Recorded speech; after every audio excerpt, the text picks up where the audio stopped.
Hey, what's up YouTube? It's DirtyMobs back with some more Illaoi gameplay versus TonyTop's Camille on the top. I'm sure you like to be subscribed to the channel.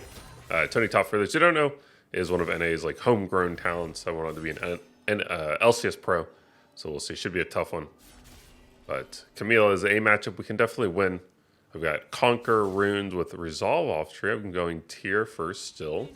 A lot of people ask about tier. I like tier a lot because it lets me unlock my Triumph and in the main tree instead of going Presence of Mind, and I can go Demolish in the off tree instead of having to go Mana Flow Ban. Basically, I need something of mana from somewhere, either it be runes or tier.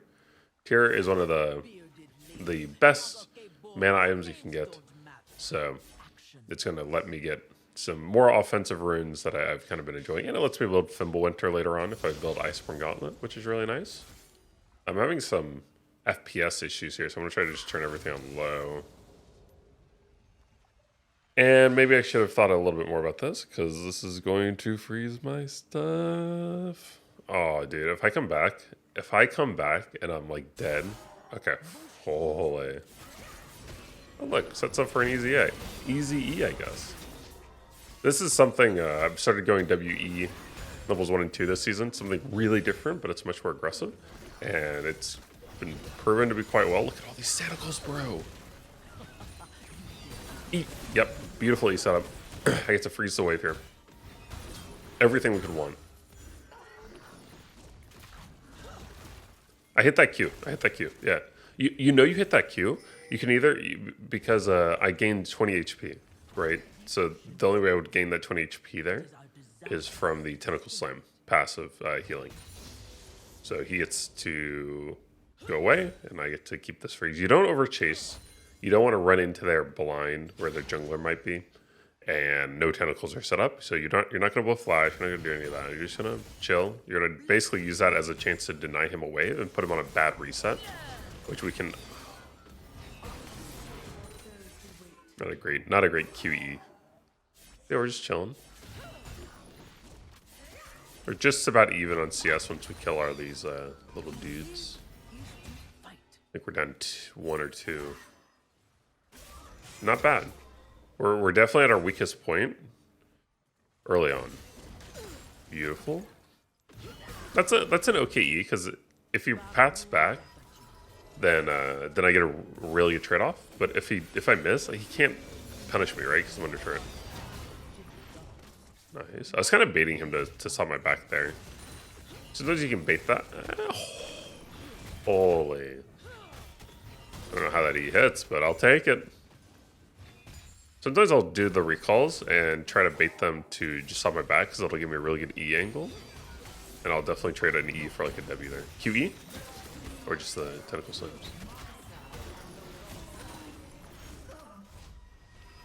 I'm running a little bit low on mana. I've got 1100 gold. It's really good back timing. So I just want to reset. I'm gonna give up, I'm gonna give up a few minions here, but I don't want to overstay. Camille doesn't have teleport, and we're about to be level 6. What I'm gonna do is just start pushing here and see if maybe I can get a plate, or use my Demolish rock to get a cheeky little plate. Now that we're level 6, I'll try to. I'm working on a video guide for season 13. I'm hoping to have it out before the season starts. But at level 6, you want to get really, really aggressive. You want to start pushing. You want to really switch the tempo up, because what you're trying to do is create. You want to get them under this situation where they're constantly under turret, having to choose between getting hit by your E's and taking CS. I'm just trying to like deny minion beautifully. Miss cannon, big. Yeah, whatever. We just wanna keep pushing. We want to try to get like a 1v2 with Viego or something like that. Or just poke Camille down and get a solo bolo. Big, another big E. Now, last time she E'd into me because she was healthy enough. This time she's been poked down enough.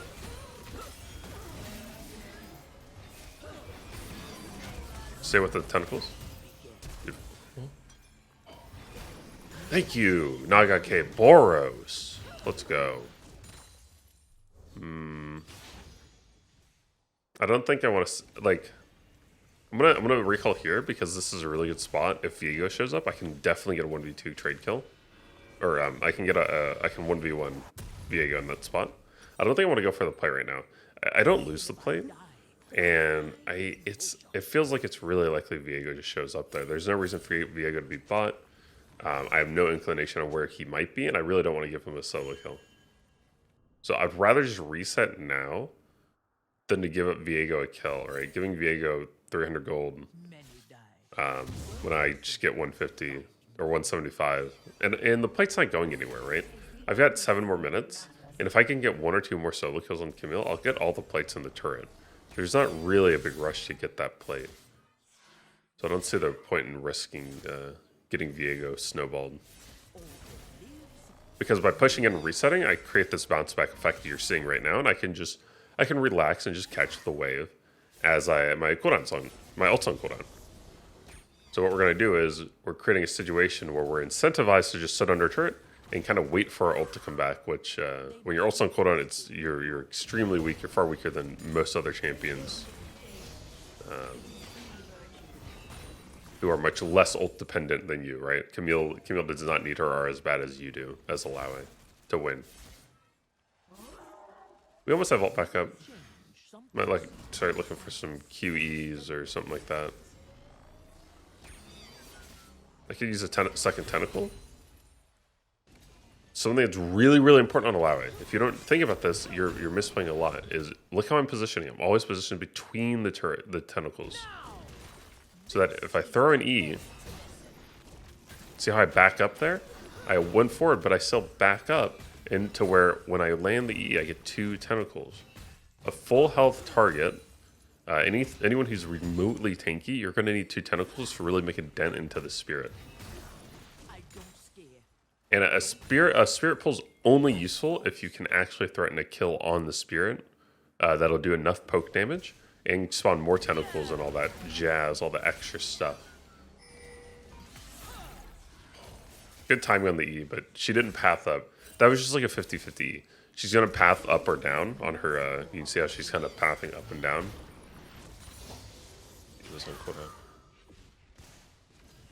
And she just happened to path down when I threw that E. Beautiful. Auto W. Back up a little bit, auto Q, auto. Maximum DPS output on a tentacle is, or on a spirit is, auto W, auto Q, auto W. You want to weave in auto attacks. You want to keep W on cooldown. Oh, okay, beautiful. Just keep it slow, keep it calm. Even though she got that E on you and you look a little bit low on health, you can always E back and start trading back and getting some health regeneration. When she loses her E, she doesn't have an initiation on you anymore. We just kind of want to always be prepared to 1v2. Big E, okay, good. That's what you want to do versus Camille. You want to look for those times when she's going to E dash into you, because that creates a straight line towards you, and you can just land your E. I already got played. I'm going to recon the spot. Does she walk up or anything? If she does, I'm prepared to like fight, but otherwise I just want to go get my Iceborne Gauntlet. Okay, I have Kane top here, but it could be that Viego's at Krugs and runs top and 1v2s me. And I think there's no reason. Yeah, Viego was actually near me. So I think it was good to back off. I was a little bit too low for a 1v2. Okay, you're kind of getting bodied here. Okay.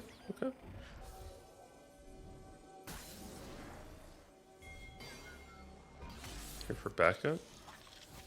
No one? Oh, hello. What are you doing in there?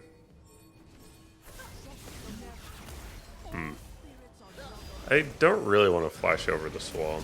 Also, I thought we had numbers advantage, but Zoe recalled. I don't know if she was or what, but that was a really weird time to recall. Maybe she thought everyone was going to just disengage, so it didn't matter. It's okay. During all that, top lane kind of built up and pushed into us, so we just catch this.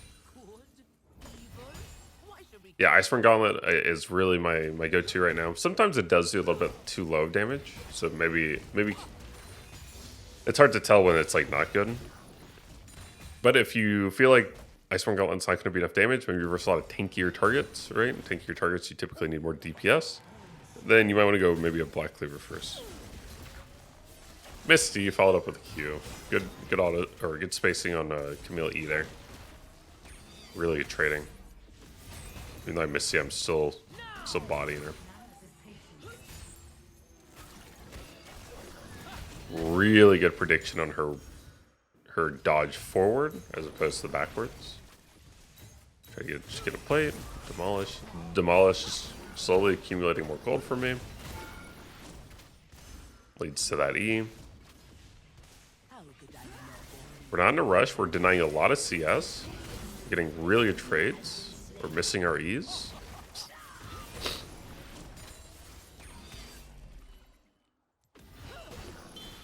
I have just enough mana. We want about 300 mana. Oh, hello.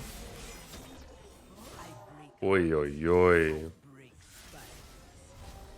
I have teleport, so I might just go for one more reset. We'll see. I'm kind of reading her a little bit. Yeah. Let's get Phage and go back. One of the bad things about not running Presence of Mind is I feel like if you have Kane, where are you over there, buddy?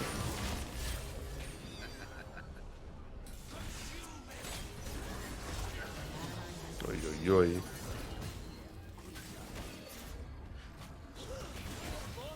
Alright, that's alright. Let's just keep pushing.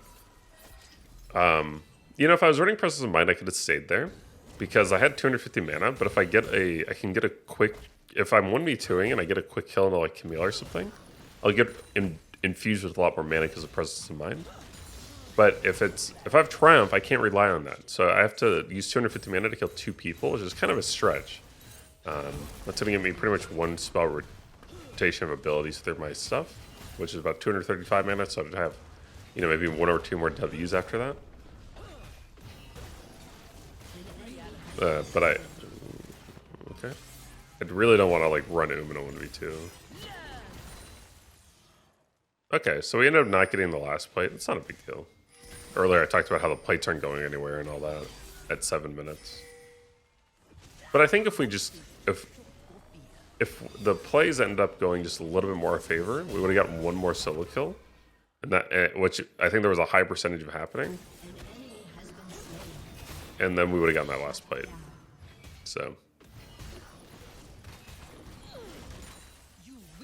Tony's having fun. I'm having fun. Everyone's having fun.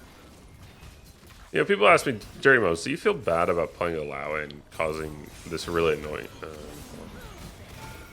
We're gonna get the trade here now. Nice. And causing like your opponents distress and annoyance because you're playing Illaoi and she's really annoying to play versus. Well, you know what I ask? What about Camille, huh? He gets to play Camille. Camille's annoying to play versus. She's one of the best top laners in the game. It has been for years. What's up with that?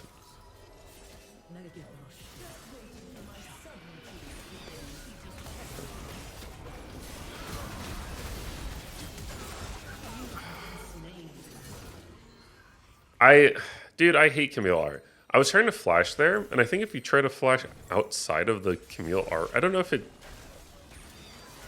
You can't. There's something about Camille's art where you can't like flash if it's like outside of the Camille art range, or something weird like that. So I was spamming flash to dodge the Viego R, but it wouldn't go off because of Camille R. If I can flash Viego R, you saw how close that was. I mean, Camille was like really low. Viego is really low.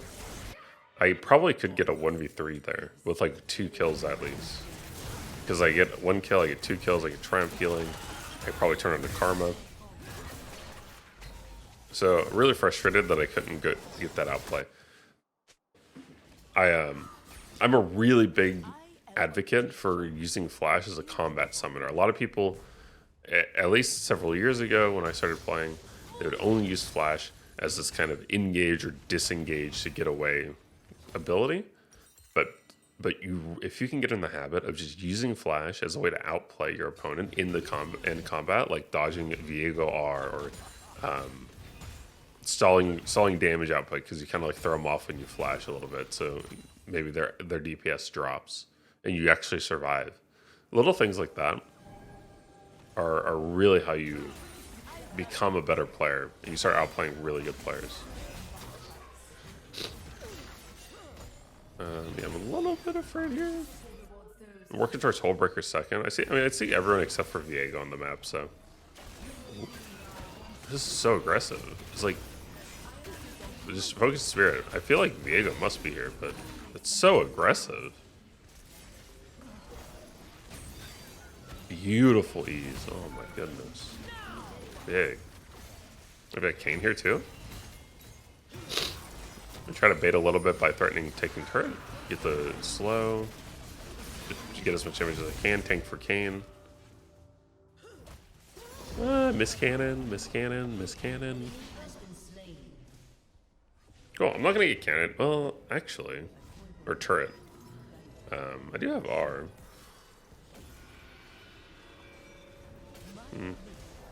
Just looking at the map. Oh, Viego's bot. Okay, yeah, let's just take this.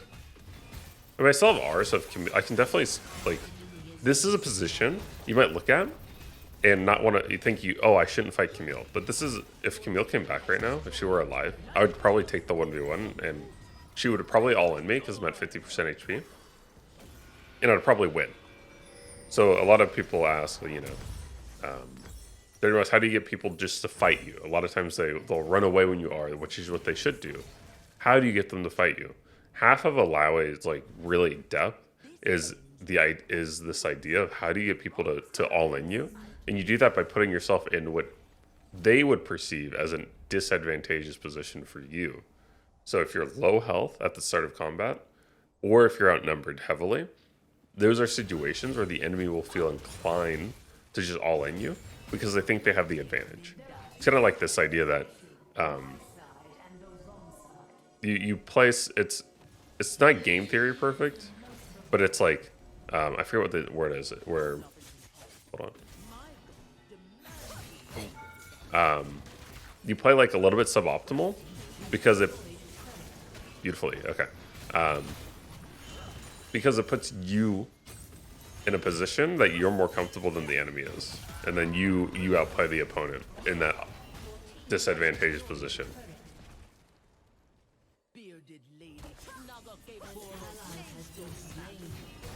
Keep pushing. Oh, my Kane is like losing his mind. I don't know why. I'm massive. Waiting for Fimble Winter third. I mean, my team's getting kind of rolled in mid. I don't really want to go help them though.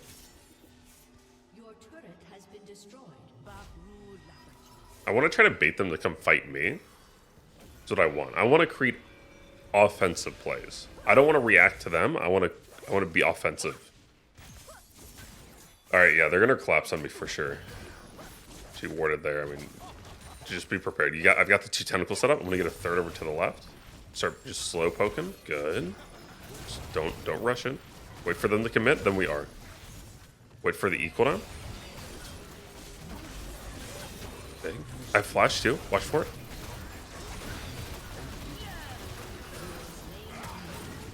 Flash. Oh, come on, baby.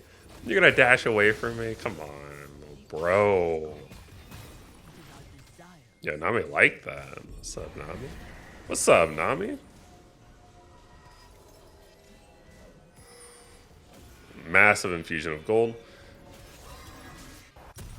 Instead of react, so I could have reacted to the mid lane and run over there and probably taken a fight that I would have lost because it wouldn't have had tentacles. It would have been really awkward. I would have been forcing into them. And instead I go, no. I'm going to create offensive pressure. I'm going to bait them into a situation that I'm comfortable with where I am advantage. Just like I was talking about earlier, that outnumbered fight caused them to all in me. And I understand how I need to play. I've got tentacles set up. I know how to land E's. I know when to use R. I can use Flash to finish up on a kill. Beautiful play. Now we're just gonna keep pressuring. My team's gonna go Baron.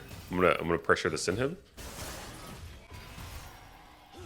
All of this just happened, even though my team was inting, my team was throwing, purely because I created enough pressure and I capitalized on my ability to win when the enemy all in me. GG. FF. Just like that. That's all it took. My team was losing their minds, or my Kane was at least. And I didn't lose my head. I knew how to. I mean, I don't think the enemy team should FF there, but hey, they're gonna FF at what was that, like 17 minutes or something? I'll take it. 681 LP, S plus rank, 20,000 damage. Ooh, massive. I hope you enjoyed the video. I'll see you next time.